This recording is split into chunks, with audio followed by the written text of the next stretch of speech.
Well, it's been quite a journey to get to this point.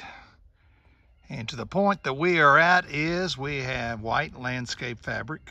Most people think of black. This is white, and it's designed to make it cooler in here. It also gets plants sunlight that bounces up to hit the plants' underleaves. And here's the plan to do this whole greenhouse.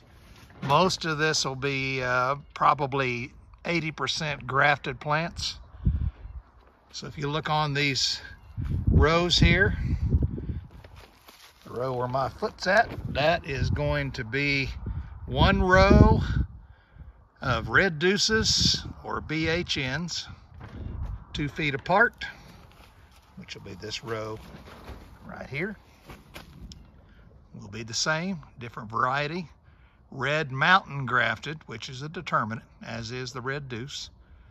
And they'll be grafted, and at the end there, there'll be regular plants so that we can compare the two. Then we go across here, give quite a bit of room, and these 2 rows of wires right here, right in the middle, which will be about this line right here. Those will be big Dinas. They'll be spaced a foot apart, just one row right down the middle. And then after the first fruit set, we'll split this up and make 2 main stems by leaving a sucker and then that will grow into a completely new plant, and then we'll have 4 of these. So there's 1, an aisleway in the middle, 2, same thing, big Dinas, aisleway in the middle, right here. Here's our 3rd set. That'll go on this middle plant, middle row right here. Another row. 1 more, big Dina. All indeterminates. These are the ones that will grow on strings all the way up.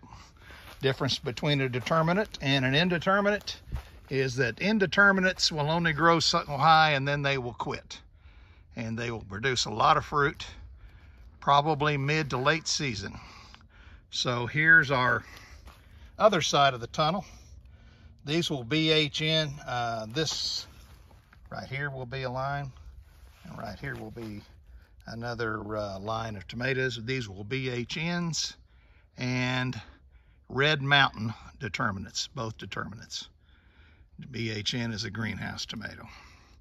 All in all, we'll probably have, if you count the separate stems, we will have about 520 plants in here. And it will be pretty crazy because they're grafted and it's going to be growing like crazy. So, all in all, step out of the house, take a look at our homemade ventilation system here. These doors open. This whole panel is on hinges and can open. As is this one. We have a prevailing south wind, so I wanted to be able to really open this thing up and get some ventilation in here, because ventilation produces pollination, cools everything down. Now, we don't want any more of a week of 30-mile-an-hour winds. That's no good. But that's what we're doing. Follow us along. It's going to be quite a ride. Y'all take care.